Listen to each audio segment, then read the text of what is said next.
नमस्कार मित्रमैत्रिणींनो.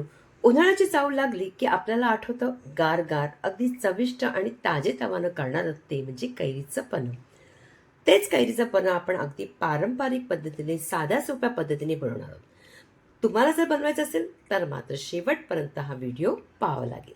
तर चला, जास्त आणखीन काही न बोलता पटकन आपण या रेसिपीला सुरुवात करूया. ते इथे मी घेतल्यात अर्धा किलो अशा कैऱ्या. आता या कैऱ्या अगदी स्वच्छ धुवायच्या, त्याचा वरचा देठाकडचा भाग काढायचा. कैऱ्या कोणत्याही घ्या, मी या पद्धतीने घेतलेल्या आहेत कैऱ्या. आणि सगळ्यात अगोदर आपल्याला त्याची साल काढायची. साल काढल्यामुळे काय होईल, आपल्याला हे काम अगदी गर काढणं सोपं जाईल. तुम्ही सालीसकटही त्याला शिजून घेऊ शकता, पण सालीसकट केल्यामुळे काय होतं, आपल्याला साल काढावी लागते. सालीमधलं जे काही गर आहे तो काढावा लागतो. इथे त्याचं काहीच करायचं नाही. अशा पद्धतीने म्हणून अगदी साध्या सोप्या पद्धतीने दाखवते. अगदी त्याचा साल काढायची, जराशा चिरा पाडायच्या आणि त्यानंतर कुकरमध्ये आपण त्याला अगदी डायरेक्ट त्याच्यामध्ये 1 वाटी पाणी घालायचं. पाणी घालायचं आणि तिन्ही आपण ज्या कैऱ्या ठेवून द्यायच्या. तुम्हाला इथे पातेलात म्हणजे कुकरमध्ये एखादा डब्बा वगैरे ठेवून अगदी शिजून घ्यायची कैरी गरज नाही. आता इथे मी कुकराचं झाकण लावलंय. जर तुमची कुकरची शिटी लवकर लवकर होत असेल तर तुम्ही मात्र 4-5 शिट्या द्या आणि जर अगदी वेळाने होत असेल तर 3 शिट्याने चांगलं अगदी कैरी शिजून जाते. तर ते ही कैरी अगदी कोवळी छान असल्यामुळे माझी कैरी तर अगदी जास्त प्रमाणात शिजली गेली. पण जरी ती जास्त प्रमाणात शिजली गेली तर फायदा मला आणखीनच झालेला आहे, कारण का त्याच्यामुळे काय होणार आहे, आपला गर अगदी पुरेपूर निघणार आहे. ह्याचा या अशा पद्धतीने केल्यामुळे आपला हाच एक फायदा होतो की गर आपला चांगला निघतो. आपल्याला अगदी चाळण घेऊन त्याला अगदी चाळणीने घासत करावं लागत नाही. साल काढून त्याची सालीतलाही गर काढावं लागत नाही. काही होत नाही. अगदी साध्या पद्धतीने आपला गर हा निघतो.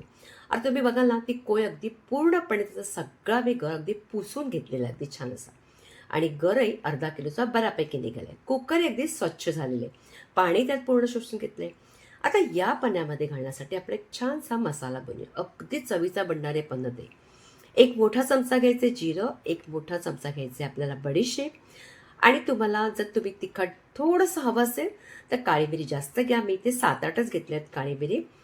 काळी मिरी घातल्यामुळे काही तिखट होत नाही, कारण का काळी मिरी कधी आपण जेव्हा सरबतात घालतो पाण्यामध्ये जाऊन ती थोडीशी अगदी थंड वाटते, थंडही लागते आणि तिखटपणाही लागत नाही. आता हा मसाला आपला भाजला गेला. त्यानंतर मी याला मिक्सरच्या भांड्यात थंड करून घातलं आहे. थंड करून घातल्यानंतर आपण चांगली छान अशी आपण त्याची पूड करून घ्यायची. आता हा मसाला पन्ह्यासाठी रेडी झाला. कढई घ्या किंवा एखादा पातेला घ्या. आता इथे आपण घेणार आहोत साखर अर्धा किलो.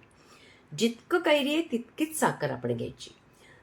आता इथे तुम्हाला जे वाटीने म्हटलं तर ही जी मी वाटी तुम्हाला दाखवली त्या वाटीने 2 वाट्या भरून असं हे आपली साखर होती. 2 वाट्या साखर घातली तर त्याला 1 वाटी पाणी. जर कळत नसेल तर तुम्ही जितकी साखर घेतली, अर्धा किलो घेतली, साखर बुडेपर्यंत आपण त्याच्यामध्ये पाणी घालायचं. गॅस अगदी मंद ठेवा, कारण का साखर आपल्याला चांगली व्यवस्थित वितळली गेली पाहिजे. आणखीन काही करायचं नाही. आता बघा हलकंसं साखर वितळू लागली आहे तर अगोदर पळीने आपण त्याला चांगलं मिक्स करून घ्यायचं. पळीनं मिक्स केलं गेलं की जोपर्यंत ही साखर चांगली वितळते तोपर्यंत आपण काय करून घेऊया, जे आपण गर काढलाय ना त्याला वाटून घ्यायचं. मिक्सरचं भांडं घ्यायचं, त्यात गर टाकायचा आणि याच वेळी आपण इथे पूर्ण पुसून घ्या आणि त्यानंतर आल्याचा एक मोठासा तुकडा टाका. त्याच्याने चव आणखीन छान लागते. हवं असतं तुम्ही ते पुदिनाही टाकू शकता जर तुम्हाला आवडत असेल तर. आणि जरासं पाणी टाकायचं, एक छोटासा 2 चमचे टाकायचं आणि ह्याला वाटून अगदी पेस्ट करायची. तर आता ही आपली पेस्ट बघा अगदी छान झाले. कुठेही कैरीचे तुकडे राहिलेत नाही, कारण आपली कैरीच अशी छान शिजली गेली होती. हा एक फायदा होतो. आता साखरही चांगली वितळली गेलेली आहे. साखर वितळली गेल्यानंतर आता आपण पटकन हा जो गर आहे ना त्यात टाकायचा. गॅस आता अगदी मंदच ठेवायची, अजूनही मोठी करायची नाही. सगळा गर अगदी पुसून घ्या छानसा आणि बघा तुम्हाला टाकतानाच कळते की किती छान पेस्ट झाली. आता पळीने फक्त त्याला ढवळण्याचं काम करायचं आहे. जसजसं तुम्ही ढवळत जाल तसं तर त्याचा अगं एखादी गुठली पण होणार नाही आहे, कारण का आपण चांगलं त्याला वाटूनच घेतलेलं छान असतं आणि ते झालंही पेस्ट चांगली अगदी व्यवस्थित झालं. थोडंसं त्याला साखरेमध्ये अगदी ते मिक्स होऊन जाडसरपणा असा थोडासा येऊ लागेल. त्याच वेळात आपण काय करायचं, इथे थोडंसं अशा पद्धतीने झाल्यानंतर ती जी पूड आहे मसाल्याची ती टाकायची. ते टाकल्यानंतर पूर्ण तेही मिक्स करून घ्या. आता इथे आपल्याला मीठ घालायचं. मीठ इथे चवीपुरतं अगोदर सफेद मीठ घालायचं आणि 1 चमचा आपण घालायचं इथे काळं मीठ. त्याच्याने काळ्या मिठाने या पन्न्याला ना चव अगदी मस्त लागते. आता ही मिठं घातल्यानंतर आपण पुन्हा मिक्स करायचं आणि इथे मी यासाठी ना रंग घातलेला आहे. जर तुम्ही रंग घालायचं नसेल तर त्याला स्किप करू शकता. तुम्ही असंही कैरीचं पन्हं बनवू शकता. मी त्यासाठी घातलं आहे की जेव्हा कधी पाहुणे घरात येतात तेव्हा आपण अशा पद्धतीने जेव्हा अगदी दिसायला सुंदर असेल ना तर त्याला प्यायलाही चांगलं वाटतं. तर मी म्हणून त्याला रंग घातल्यामुळे त्याला कैरीचं पन्हं अगदी सुरेख दिसणार आहे. तर बघा आता कैरीचं पन्हं आपला रेडी झालं आहे. त्याच्यावरती एक उलट्या बाजूला एक पातळसा थर असा येतो. कळत नसेल तसं हात बोटाने बघायचं. चिवटपणा असं झालं म्हणजे आपलं हे पन्हं रेडी झालं आहे. काढायचं आणि त्याला मी आता प्लॅटफॉर्मवरती ठेवलं आहे किचनच्या. आणि आता ह्याच्यामधली साखर जमू नये, कारण का आपण कधी कधी फ्रीजमध्ये ठेवतो त्याला 1-2 महिने, ती जमता कामा नये. जाड अगदी जास्त होऊ नये म्हणून आपण त्याच्यामध्ये लिंबाचा रस घालावा.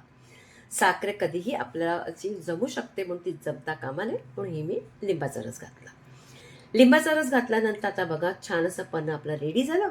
आता एखादी छान अशी काचेची बॉटल घ्यायची आणि त्याच्यामध्ये आपण हे सगळं ओतायचं. आणि हे ते पन्हं आहे ना तुम्ही 2-3 महिने जरी फ्रीजमध्ये ठेवलं तरी काही होत नाही.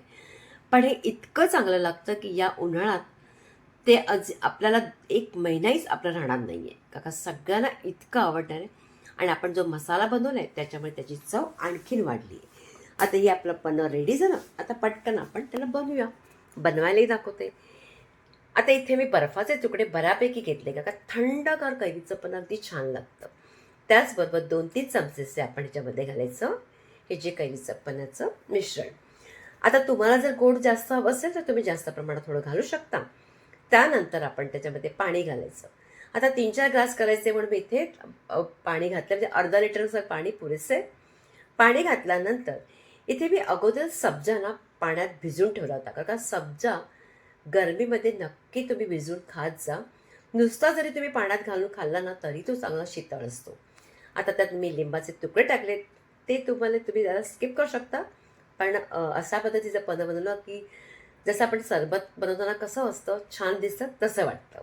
आता इथे सब्जाही मी घातलं आहे आणि आता सगळं हे पन्हं व्यवस्थितरित्या अगदी मिक्स केलं आहे. तर बघा हे आपलं अगदी साध्या सोप्या पद्धतीने अगदी आपलं हे पन्हं रेडी झालं आहे. पटकनही होतं आणि त्याच्यातलं मी तुम्हाला कशा पद्धतीने कैरी शिजवायची सगळं काही सांगितलेलं आहे. तुम्ही करून नक्की पहा. जेव्हा अशा पद्धतीने जेव्हा आपण कैरीचं पन्हं देतो तेव्हा समोरच्यांना जेव्हा पाहुण्यांना दिसायला ते सुंदर दिसलं ना तर ते प्यावंसं आपोआप वाटतं. म्हणून नक्की तुम्ही अशा पद्धतीनेच करून बघा. रेसिपी जर तुम्हाला आवडली असेल तर जास्तीत जास्त लाईक करायचे, प्रत्येकाकडे शेअर करायचे. शॉर्ट व्हिडिओही तुम्हाला मी वेगवेगळे देण्याचा प्रयत्न करते तर प्लीज तेही पाहायचे आणि सपोर्ट मला जास्तीत जास्त करायचे. आणि पुन्हा भेटूया आपण एका छानशा रेसिपी बरोबर.